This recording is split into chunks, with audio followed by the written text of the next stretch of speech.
Ek wil vanmôre met u praat en my tema is: wat as die haan vir jou kraai? En jy kan vanmôre daar sien, pragtige tema wat uitdeel. En ons kan vanmôre so na die haan kyk en ag, weet jy hoe kosbaar is 'n haan? Ek het nou net so gelag. Ek het wat broer Kikus en broer Jan hulle wat my vertel het dat hulle 'n haan gehad en die bure het gekla. En hulle het hom in die kas weggesteek in die oggendure, en dan sit hulle hom in die kas in 'n boks, net dat die haan nie moet kraai nie. Is nou reg, broer Jan? En nog steeds, al 2, 3 uur of hy die boks is of nie, hy kraai nog steeds aan die kas. Is ek reg, broer Jan, of kraai nie meer daar nie? Hy kraai as hy moet kraai. En ek het so gelag toe ek het hoor, en ek dink met myself, die arme haan, hy weet hoe kom het sy wekker afgesit word nie. Maar ek wil vanmôre vir u sê, die haan wat kraai is nie vanmôre vir ons 'n teken van dis te laat nie. Dis 'n teken van word wakker. Die tyd is nou. Ek het al baie keer, en ek is baie lief vir diere, en ek is in elk geval saam met die hoenders op in die oggend, ek kan nie laat slaap nie, my vrou weet, 5 uur in die oggend, dan gaan ek woelig raak, besig raak, ek Here het my gehelp in daardie ding. Ek is 'n vroegoggendmens. Maar as my niks mooier, wanneer jy 'n haan hoor kraai in die oggend as jy so op die plaaslewe is. Maar ek wil vir sê, daar's niks erger as jy moeg is en hy maak jou wakker nie. Ja. Voordelig en nadelig. En ek kan nog wel dink as ek my buurman moes gehad het en hy moes 'n paar, alhoewel ek baie voels het, ek dink ek kry hom partykeer, jammer, prys die Here. Maar ek dink dit is verskriklik wanneer 'n haan jou wakker maak as jy nog so 'n bietjie wil insluim of 'n bietjie wil slaap. En vanmôre is die tema, wat as die haan vir jou gaan kraai, en ek het vir u slegte nuus vanoggend. Hierdie woord wat ek vir u bring is die haan wat kraai. Hierdie woord wat ek vanmôre vir jou bring is die haan wat vir hierdie gemeente kraai om te sê, word wakker. Die tyd is nou. En dit is nie altyd lekker om te hoor ek moet wakker word nie, dit is nie altyd lekker, want soms het ons so 'n plek gekom in ons lewe waar ons gemaklik is met hoe ek dinge doen, hoe ek reageer, hoe ek optree, wat van my verwag word. Jy weet, ek het dit baie op die werksplek gesien, om jouself gemotiveerd te hou om 110% te gee, is selfs moeilik. Want soms doen ons net genoeg om nie in die moeilikheid te kom nie. Het u dit al geondervind? Soms doen jy net genoeg en jy doen wat hulle verwag, maar jy sal nie die ekstra myl stap, sodat daar so 'n bietjie beterskap plaasvind. En ek besef vanmôre, die Here wil vanmôre ons moet weer in die geestelike kant nie net genoeg doen, maar ons moet bietjie die ekstra myl weer stap, sodat die Here ook vanoggend sy gemeente kan optel en oprig. Ek het hierdie woord en voorberei en die Here praat met ons, en ek wil vir u saam lees, hier's nou welkom om die bord te volg, of ook so dan net in die Bybel te volg, in Matteus 26, baie bekende gedeelte, ons almal ken dit, van Matteus 26 vers 33, tot met vers 35, hy sê, daarop antwoord Petrus, en sê vir hom, ekskuus as ek 'n bietjie vinnig is bladsy 116, nou ook so, in my Bybel, hy sê, daarop antwoord Petrus, en sê vir hom, al sal almal ook aanstoot aan u neem, ek sal nooit aanstoot neem nie. Hy praat met Jesus Petrus en hy praat hier die woorde. Jesus sê vir hom, voorwaar, ek sê vir jou, in hierdie nag voordat die haan gekraai het, sal jy my 3 maal verloon. Petrus sê vir hom, en hoor nou hierdie liefde wat Petrus vir Jesus het. Hy sê, al moes ek ook saam met u sterwe, ek sal u nooit verloon nie. En dis met 'n uitroepteken, so hy sê dit met drif.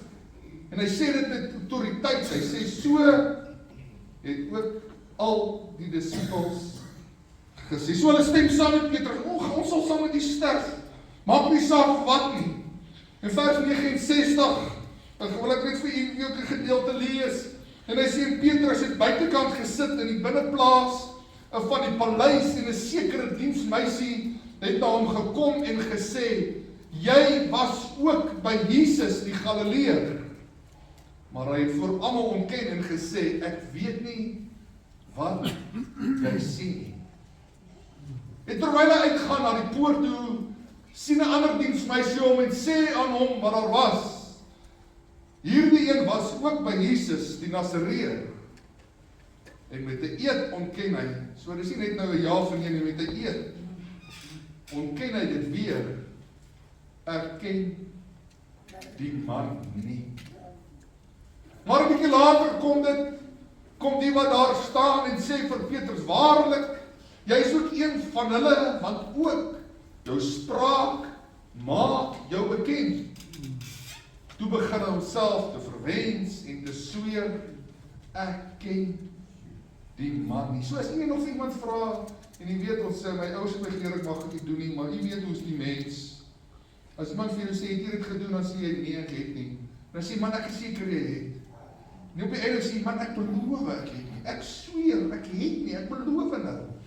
Jy weet nie, dis hoe hierdie druk wat Petrus sê, hy probeer hulle convince, oortuig, dat hy nie Jesus ken nie. Volgende vers, en dadelik het die haan gekraai, en Petrus het die woord van Jesus onthou, wat hy vir hom gesê het, voor die haan kraai, sal jy my 3 maal verloon, en hy het buiten toe gegaan, en bitterlik geween. Laaste deel wat ek net weer vir u wil sê, sit net even maar uit skrif op Jan.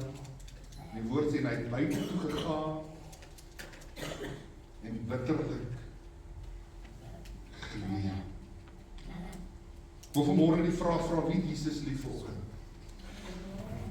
Kan jy dit 100% bevestig dat Jesus lief het? Ek wil vir jy sê, Petrus het dieselfde gevoel.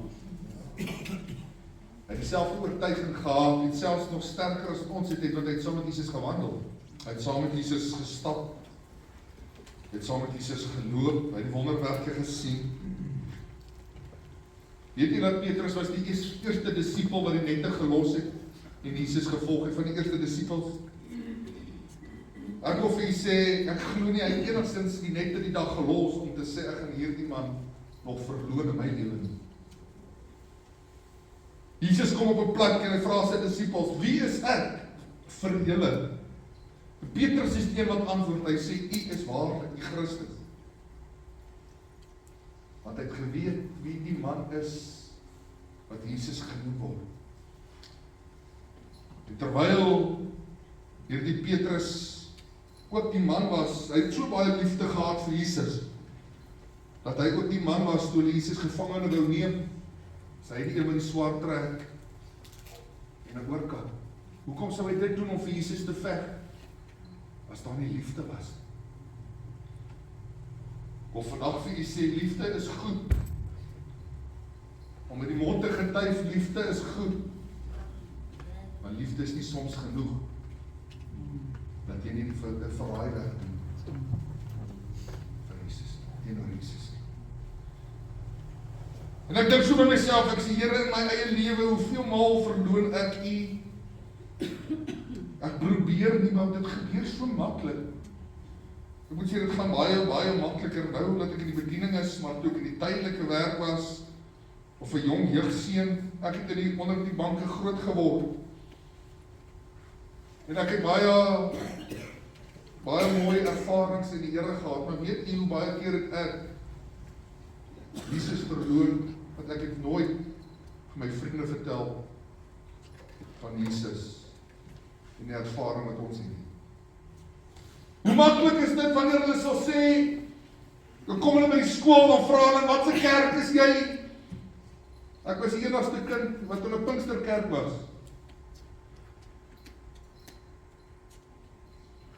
Vra hulle, al die NG ouetjies, steek op julle hande, 90% van die klas steek op, die ander 9% was apostel, en ek was die ander 1%, prys die Here.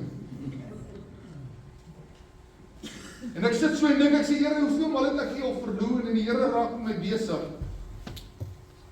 omdat ek my hand ook opgestuur en gesê ek sê NG seentjie. Want ek wil nie die enigste ou in die Pinksterklas wees. Dat almal sê, waar kom jy vandaan? Is ek van die happy klekkers? En ek wil vandag vir jy sê, jy moet so 'n bietjie net dieper dink as wat ons as mense sê, ons dink aan verloning om jou rug op Jesus te draai in 'n absolute sonde. Ek wil vir jy sê, verloning gebeur daagliks met mense, nader as wat ons ooit besef. Want ons kies iets anders in Jesus se plek. En ons verloon Jesus daarin. Terwyl ek met hierdie woord besig is, ek my kop in skaamte gesak, sê Here, daar is nog 2 dinge wat ek nog nie bely het, jammer sê, want dit het my opgeval, hoe maklik dit gebeur. Maar waarom sou Petrus dit gedoen het? Een van die grootste dinge wat hom beet gekry het in hierdie saak, was omdat hy vrees toegelaat het. Wat sou van hom word en wat sou mense gesê het as hy met Jesus vereenselwig was. Ek wil vanmôre 'n skrif opsit en u moet vanmôre sien wat hierdie woord van sê, en hy sê in Titus 1 vanaf vers 16, Jan kan dit vir ons opsit en luister mooi wat sê die woord van die Here hier. Hulle bely dat hulle God ken, maar hulle verloon hom deur hulle werke. So ons verloon Christus deur ons werke, omdat hulle gruwelik en ongehoorsaam is en ongeskik vir elke goeie werk. Nou hier kom 'n diep skrif in wat dit praat van gruwelik en ongehoorsaamheid. So wanneer ons staan skuldig maak en ongeskik is, wanneer ons nie rapporteer om die goeie werk te kan uitvoer wat die Here op ons hand gesit het nie, is ons besig om Jesus te verloon, want dit is wat die skrif daar praat, dat ons hom verloon deur ons werke. Ek wil vanmôre met u praat en ek wil vanmôre vir u sê, dit is jammer dat mense vanmôre in die kerk sit vol verloners. Maar weet jy wat is kosbaar, dat wanneer 'n man en 'n vrou soos 'n Petrus kan uitgaan en bitterlik weet, dit beteken daar was berou gewees, daar was 'n saak gewees waar hy gesê het, Here, ek het gefouteer toe die haan kraai, toe kom ek agter dat ek is besig om die woord in vervulling te bring wat u gespreek het. En weet jy, daardie selfde Petrus wat verloon het, omdat sy hart reg was, word 'n magtige dienaar, instrument in God se hand. So wil ek vanmôre vir jou sê, as die haan vanmôre vir jou kraai, en jy kom op 'n plek wat jy vir jouself sê, Here, ek is vanmôre skuldig aan hierdie saak, dan wil ek vir jou sê, dit is nie vanmôre u kapot en verby nie, dit is nie vanmôre moed verlore saak, dat jy moet voel, maar Here, daar's nie hoop nie. Dis juis dat die haan kraai vanoggend, dat jy net so 'n bietjie moet weer opnuut sê, Here, dit is tyd dat ek moet wakker word, en dat ek weer terug moet keer na dit wat u my geroep het. Om te dink dat hierdie man, was nie eens jare later, maande later, weke later, en Suster Susan, dit was sommer binnekort, wat hy gesê, Here, ek gaan saam met u staan, en die volgende oggend, toe kraai die haan. Ek wil vandag vir jy sê, weet jy wat is die probleem? Mense is vandag bang, wat sal mense van jou sê? Mense sal dink, wat is jou repetisie wat op die spel is, reputasie skies. Wat op die spel is wat mense sal teen jou gebruik. En ek wil vanmôre vir jy sê, ek kom dan jare terug, staan ek een oggend op, ek het dit lang terug getuig, staan ek op en ek sê, Here, ek wil vandag bruikbaar wees vir u gebruik my. En Here, ek voel in my gees, ek is geestelik gespoed en ek is gestig, ek gaan vandag iets vir die Here doen. En ek het daardie dag 'n doktersafspraak, ek sit oor korreksie, ek moes my bloeddrukpille of iets gaan kry, voorskrif. En terwyl ek daar by die dokter se spreekkamer sit, toe kom daar 'n vrou uit met 'n babatjie wat geweldig siek is. En dadelik weet die Here op my hart, ek moet vir hierdie kind 'n gebed doen. Nou word dit, ek het vanoggend getuig, Here, ek is so lief vir U, ek gaan U werk doen. Here, ek is so lief vir U, ek sal saam met U sterf, ek gaan hierdie pad stap. En die volgende oomblik, toe daar die vrou daar is, en sy stap uit, en ek voel dit, dink ek by myself, en ek kyk so, en ek sien, wat gaan aan hierdie mense in hierdie spreekkamers as ek vir hierdie vrou bid? Wat gaan die dokters? Gaan hulle dit toelaat? En ek begin hierdie gedagtes kweek en ek kom agter. Nie daar, kom ek kom in hierdie week agter toe dat ek dink, en ek is besig om Jesus te verloor. Want ek sien kans om die gebed daar te bid.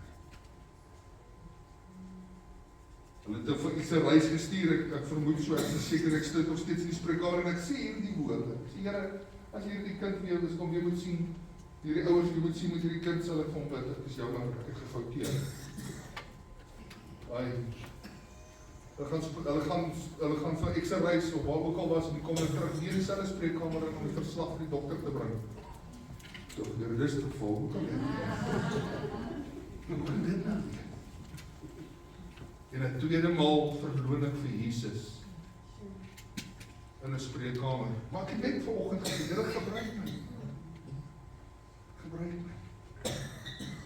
En hulle stap uit en af sak so negatiewe gevoel in my en ek dink, ag, Leo, al wat maar nou is jy asloop vir jou. Jy weet en ek stap daar uit, ek is baie negatief en ek voel in my haar, voel nie lekker, ek is op pad kap toe.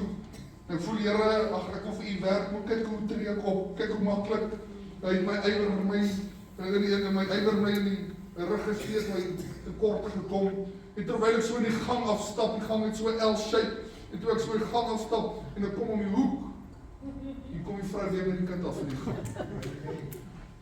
Nou is dit ons makliker, want ons is alleen. En toe ek so kyk, en ek kyk aan die oë, en ek sê, kyk vir my, dink ek, nee, nie my, en die derde man, veiligheid toets. En toe die haan kraai daai oggend, toe besef ek, ek het Peter se pad gestap. Omdat ek, wie weet waarom, die gehoorsaam was.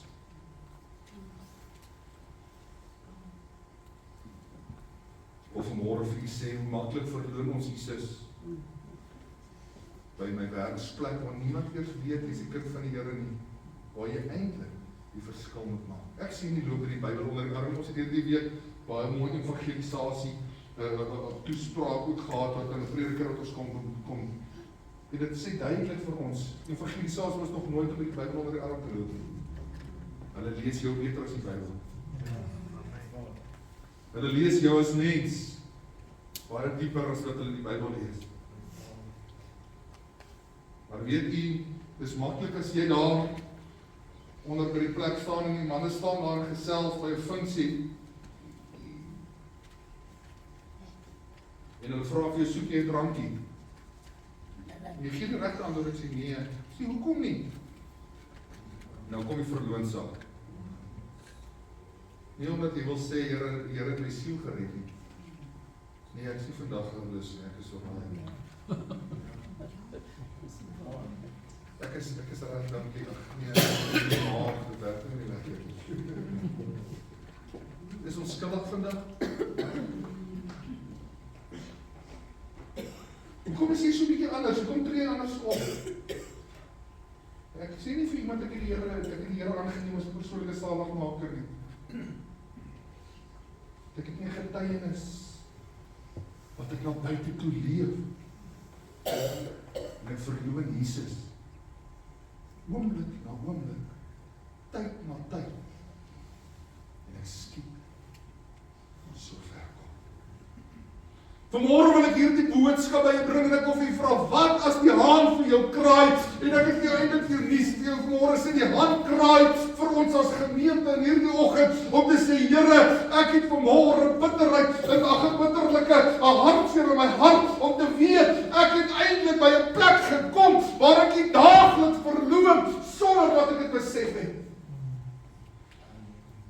Here het ons geroep om 'n verskil te maak en nie 'n gelykvormige wêreld te kan wees.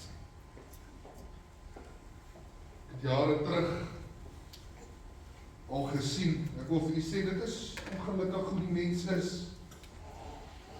Soos mense is nie bereid om hierdie getuienis uit te dra na buite wat die Here vir ons doen nie. Omdat ons skaam is of nie die vrymoedigheid het. Maar waarvoor moet ons terugstaan? Wat sal ons antwoord wees as die haan kraai? Of het ons mense op 'n plek gekom waar ons dit so regverdig? Ek wil vir sê, ek was ook in 'n corporate wêreld. In 'n corporate wêreld vandag, besigheid sê vandag vir jou, jy mag glad nie godsdienst praat by die werk nie. Jy kan daarvoor aangespreek word. Maar weet jy wat, ek het dit nooit gaan verkondig nie, maar as hulle na my toe kom, as ek gereed vir hulle.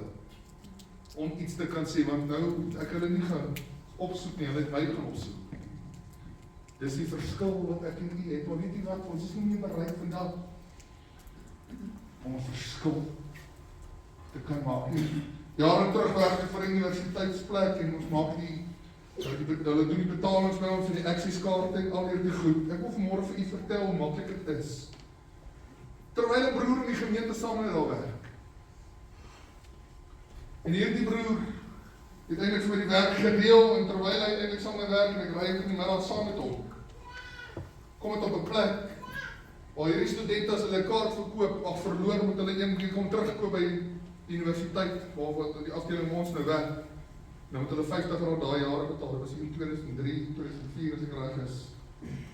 2002 ook nog, maar in elk geval. En terwyl hulle dan kom, dan moet jy hulle 'n invoice gee vir die kaartjie wat hy gekoop het. Maar dan al wat hierdie man doen, hy gee nie invoice, hy maak die kaartjie, maar hy gee nie invoice nie. Dan vat hy die R50 en druk op sy sak, want ons geen bewyse van dit nie. En ek sit die dag by die kantoor, ek het nie geweet nie, ek was nie bewus van dit nie. En ek sit daar die dag, en is 'n kerkman, is 'n man wat saam met ons die Here dien.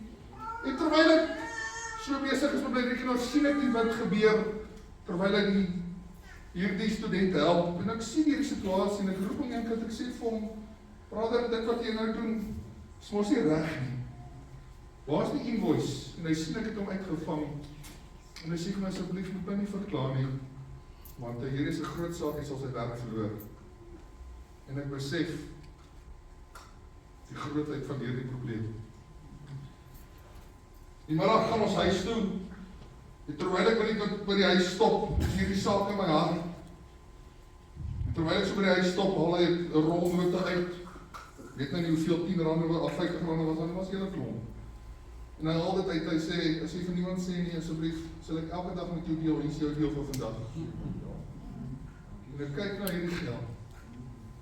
En ek vat dit so by hom, en terwyl ek in die voertuig sit, sê ek, Here, ek gaan nie verloor nie. Ek gaan nie toelaat, dat hierdie tussen my en God staan. En ek vat hierdie geld terug, ek sê vir hom, stel nie belang nie. Daardie man was ongelukkig met my, want hy was bang vir hom uitlewer. En ek het hom hierdie woorde gesê, ek sê, kry klaar met dit wat jy besig is. Want jy gaan skade ly. En ek gery. Ag, was ek seker 'n week of 2 daarna, toe word my kontrak gestop. Ek vermoed maar weens omdat ek gestaan het vir wat reg is. Ek vra u vandag, as die haan vir u moet kraai in hierdie oggend, sal u vanmôre kan wakker word en sê, Here, ek skiet kort, want ek verloon u daagliks. Ek verloon u, weet u, ons kinders in die skole, het sekerlik een van die moeilikste paaie wat hulle stap, want groepdruk is geweldig. Maar weet u hoe kosbaar is dit as jong manne kan opstaan en sê, ek is nie skaam te sê, ek is 'n kind van die Here. Ek wil vir u sê by u werksplek, om te kan sê, ek is nie skaam om te sê, ek is 'n kind van die Here. Ek is nie skaam om te getuig van die verlossingswerk wat die Here in my lewe gedoen het nie.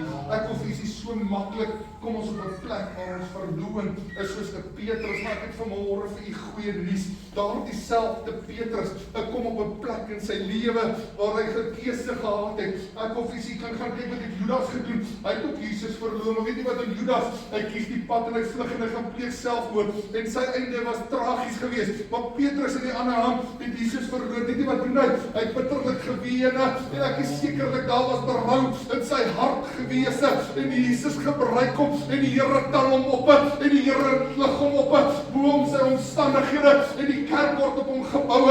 Ek wil vandag vir u sê, as jy vandag skuldig is aan verloning, het ek vir jou goeie nuus. Jy moet net na Jesus kom met berou en sê, Here, ek is jammer omdat ek u verloon het in my omstandighede, by my vriende, waar ook al ek mag wees. Ek het vanmôre vir u woorde, as die haan kraai, waarheen sal jy hardloop, sal jy weghardloop, of sal jy sê, Here, ek vra vergifnis vir dit waar ek gefouteer het. Terwyl ek hierdie woord by u wil aflewer vanmôre, en ek wil jy moet veronder net u oop toemaak daar waar u is. En jy moet jouself die vraag vra. Vanmôre het die haan vir my gekraai. Aan watter kant staan ek van verloning? En as jy vanmôre skuldig is, wil ek vir jy sê, dis nie 'n skande nie. Dit vat vanmôre 'n man en 'n vrou wat sy hand kan opsteek en sê, Here, ek is jammer. Ek is jammer. Dis menig daarin wat opgaan, is welkom om vanmôre jou hand op te steek as en voel, Here, u praat met my. O Here, dankie vanmôre vir hande wat opgaan. Dankie vir man en vrou wat besef, die kraai, die haan kraai vanoggend. En ek moet opskerp. Ek wil vanmôre vir die kind van God. Dit is waarom ons vanmôre 'n kerk gebou het. Dit is ook mense tot bekering kan kom en weer kan inkeer kom en sê, Here, ek moet verbeter. Want weet jy waarom? Dit gaan nie vanmôre oor die pastoor se woord, hoe pragtig hy preek nie. Dit gaan vanmôre iets veel groter. Dit gaan oor hemelland wat ons moet ingaan en geen sonde en ongeregtigheid sal daar kan ingaan nie. Maar ek wil vanmôre vir u vra, 'n kind van die Here, ek is opgewonde vir die man en die vrou wat vanmôre sê, Here, in my verloning, ek gaan dit deurdruk, ek gaan vasbyt, ek gaan leer my bes te doen om u te behaag.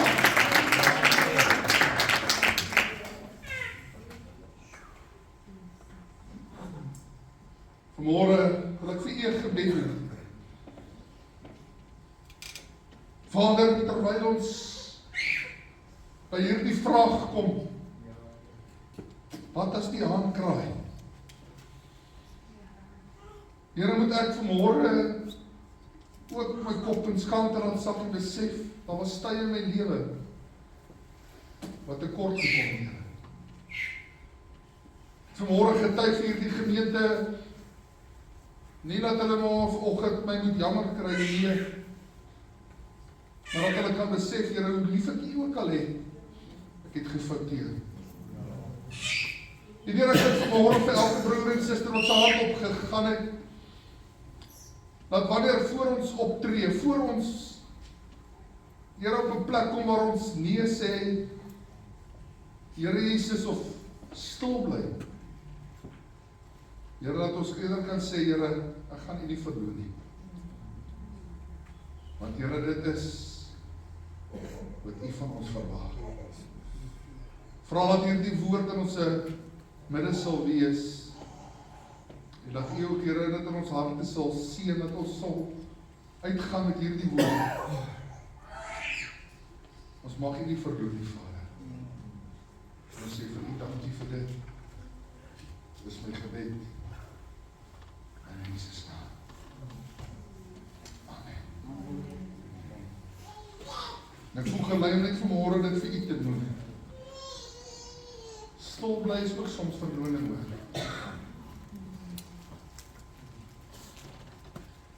Stil bly is ook verloning. As jy nie reg opstaan vir wat reg is nie.